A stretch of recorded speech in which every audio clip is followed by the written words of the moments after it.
Alla Nazimova's life was like a roller coaster filled with ups and downs. Born in Russia in 1879, she had a really tough time growing up. Her parents didn't get along, and her father was so mean he once hurt her arm badly. When she was just 8, her parents split up and she had to move around a lot, staying with different relatives and in boarding schools. Life was hard, but Alla didn't give up. She decided she was going to make something of herself.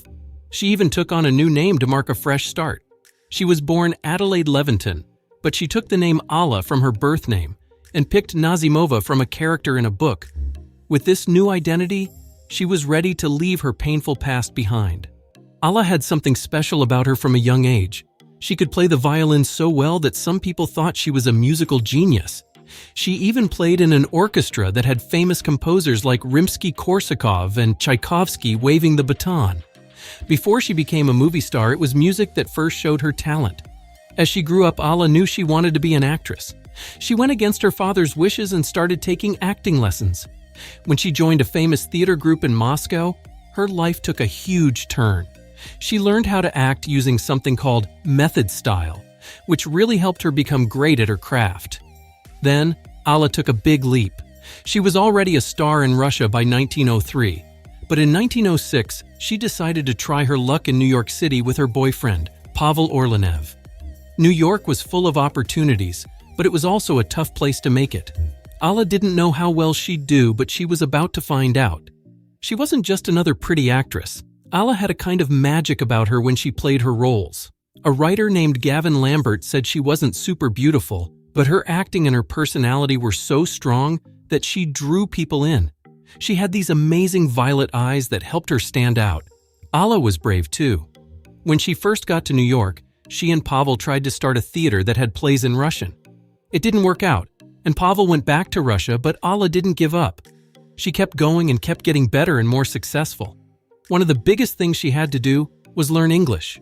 She only spoke Russian when she got to America, and if she wanted to act in English, she had to learn the language fast. Some people who ran theaters, the Schubert brothers, liked her so much they said they'd hire her if she could learn English in 6 months. And she did it, thanks to a great teacher. Her teacher, Carolyn Harris, taught her English so well and so quickly that Alla was ready to perform in no time. It was hard work, but it paid off. When Alla made her first appearance in an English play in 1906, she was amazing. She played the main part in a play called Hedda Gabler, and everyone loved her, even though she was new. A famous writer named Dorothy Parker said she was the best she'd ever seen. Theater was what Alla loved the most, and the people loved her right back. They even named a theater after her in New York. She was the talk of the town and shone bright on Broadway for a long time before she decided to try her hand at movies. Alla Nazimova didn't just act in movies. She changed them. She started playing strong women who stood up for themselves, like in the movie War Brides, where she was a feminist.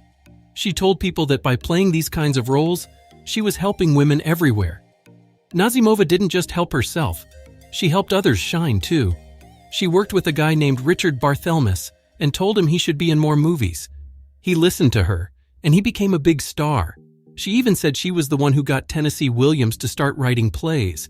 She was proud of helping others become their best. As time went on, Alla really made America her home.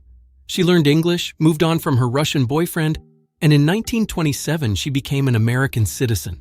She worked hard and fit in so well that people in America really liked her.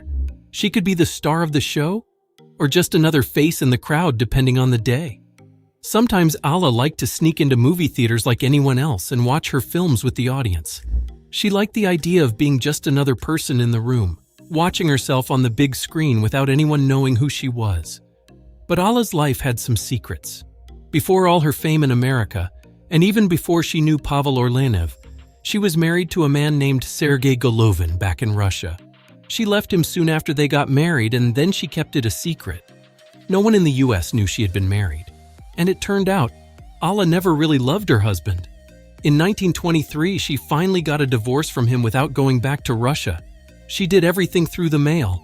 Their marriage had never been a loving one, and she kept this part of her life hidden from everyone who adored her in the US. Alla Nazimova was an actress with a lot of secrets.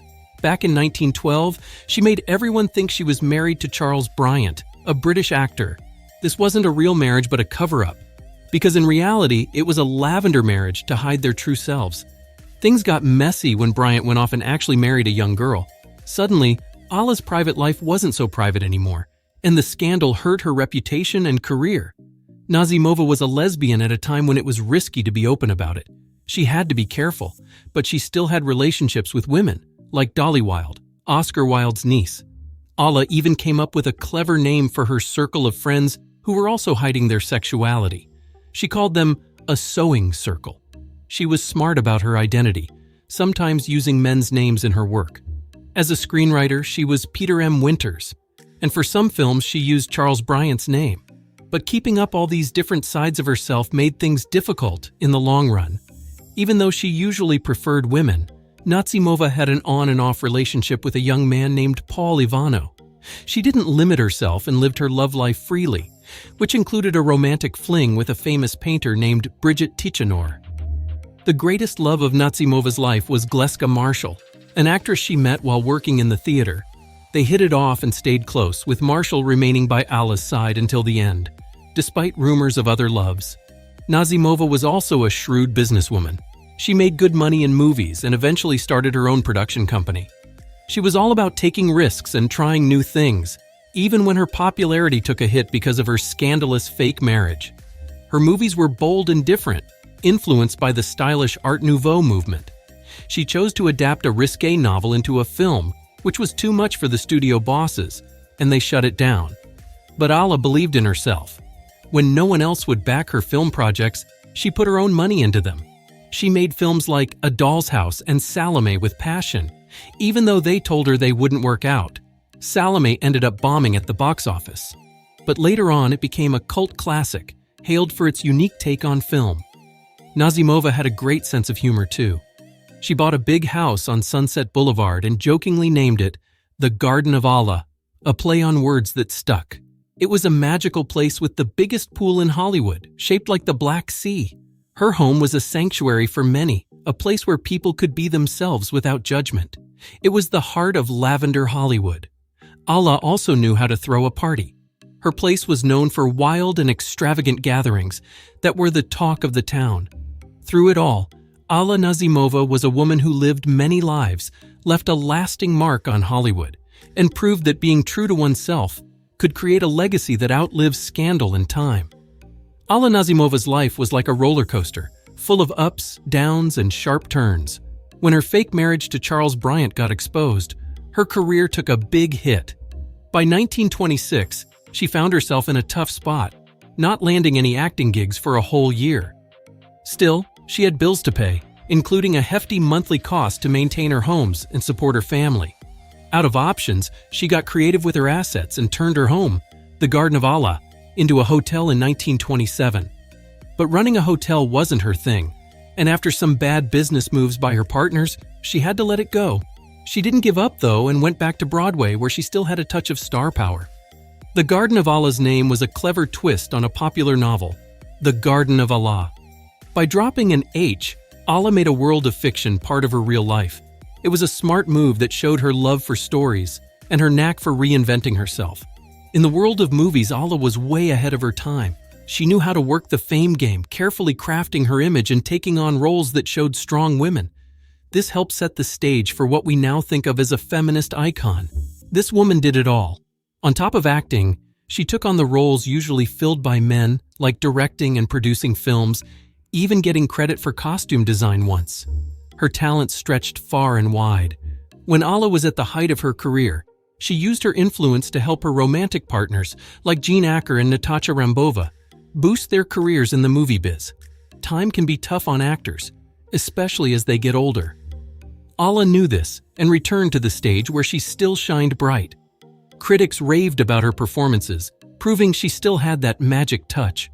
Alla kept acting into her 60s, appearing in sound films like Escape and Blood and Sand in the 1940s. But even these roles didn't fix her money problems, which stayed with her until her later years. She had some interesting friends, including Edith Luckett, the mom of future First Lady Nancy Reagan. Alla was even Nancy's godmother, and they stayed close through thick and thin. In her final days, Alla lived in a small villa at the hotel she once owned, the Garden of Alla. Nancy Reagan remembered visiting her there, noting how small and simple it was compared to Alla's glamorous past. It was clear her star had dimmed. Despite having lived such a full and colorful life, Alla ended up with very little money. She stayed at the Garden of Alla until her passing in 1945 at age 66. She left behind a legacy that seemed too big to vanish. Alla had stories she wanted to share with the world. Her memoir, still unpublished, talks about her tough childhood and how it shaped her life and identity.